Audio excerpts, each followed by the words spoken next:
Welcome, ladies and gentlemen, to Whiteboard History, where we talk anything and everything history. Today, going to be talking about whether or not the Cold War was real and how we should think about the Cold War when we look at history. So when I ask whether or not the Cold War was real, I don't mean were the actual events made up. Obviously, the events that transpired during the Cold War were very real. The question I'm asking is whether or not the perpetual threat of communism that was so advertised by the United States was a reality, or was it a severe over-exaggeration of the Soviet Union's power and influence around the world.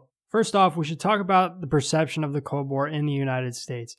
After the conclusion of World War II, the United States found a new enemy in communism almost immediately. The fear of communism consumed every aspect of American society. If someone was against the United States or the agenda of the government, they were dubbed the communists, which may not sound like a huge thing, but in those days, exposing communists and the trials that would ensue were similar to witch trials in how they operated, and they were serious threats to one's well-being if they were legitimately suspected of being communist. And that's not to say that every case involving a suspected communist was illegitimate. There were various cases where people suspected of aiding the Soviet Union in some way were very real. However, what I'm saying is that it was extremely easy for someone to suspect you of communism during the 1950s and beyond. So in a previous video, I talked about the situation in Greece between the CIA and the leftist government that was almost elected.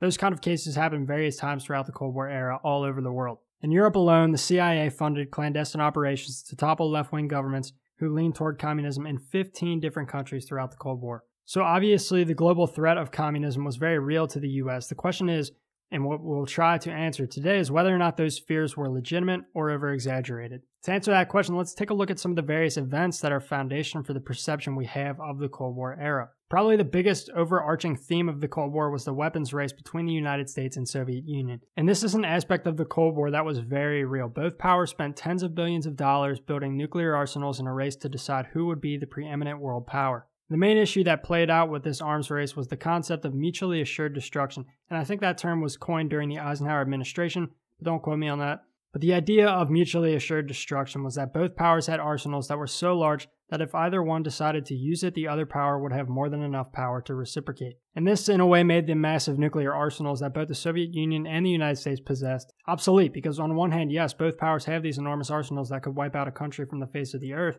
but neither power ever wanted to use the weapons because of mutually assured destruction. If either country had decided to use a nuclear weapon, mutually assured destruction would have made sure that the entire world was destroyed several times over. Having said that, the buildup between the United States and the Soviet Union was a very real thing and a very real fear in both countries. So if that aspect of the Cold War was not over-exaggerated and was a very legitimate threat at the time, even if mutually assured destruction scared either power from ever using nuclear weapons, where does the question of whether or not the threat of communism was over-exaggerated come into play? The US feared that any country in the world could fall to communism at any given time, and it would be by the Soviet Union's doing. The only problem was that many of these democratically elected governments that the United States thwarted were replaced by right-wing dictators who were often extremely brutal, and the Soviet Union rarely played a role in communist revolutions. And that's not to say that the USSR did not support countries around the world going communist. In fact, they were very in favor of doing so. But the United States thought that in every situation the Soviet Union had inside agents carrying out the revolution, and this simply wasn't the case. For example, several South American countries had political revolutions during the Cold War era, revolutions where the people democratically elected left-leaning governments to power. It should be noted that not all of these governments were in favor of communism or had any plans to establish a communist system, but the United States saw these political revolutions as steps toward communism initiated by the Soviet Union. So in many of these countries, the CIA supported right-wing dictators who promoted stability, but were often cruel and oppressive toward the people. And this is by far the biggest mistake of the US during the Cold War. The US government severely over-exaggerated how much influence the Soviet Union had in places like South America, and feared that any political revolution was the result of communism. Now, the Soviet Union did offer support to some countries that were on the path to communism. For example, the Castro regime in Cuba was heavily supported by the Soviet Union. But by and large, the political revolutions that were happening throughout the Western Hemisphere were the result of in-house operations and had nothing to do with the Soviet Union. So what about the countries closer to the Soviet Union, like China and Vietnam? Did the United States over-exaggerate the Soviet Union's influence in these countries? Well, in the case of China,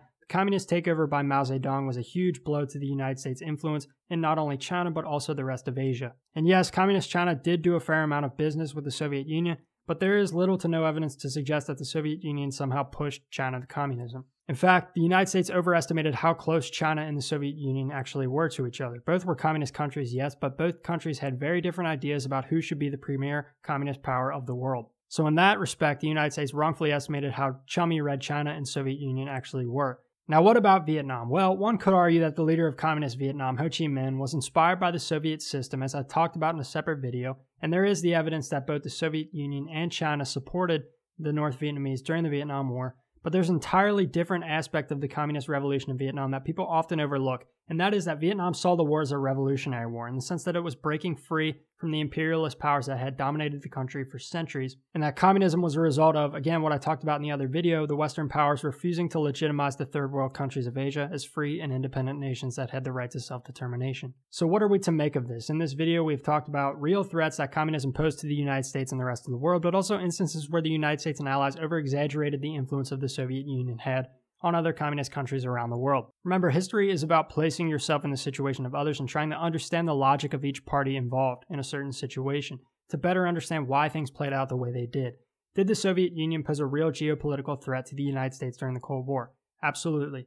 As we've talked about before, the Soviet Union and the United States were mutually afraid of the other because of the massive stockpile of nuclear weapons that both countries possessed. But did the US overestimate how much influence the Soviet Union really had over the rest of the world, particularly communist countries?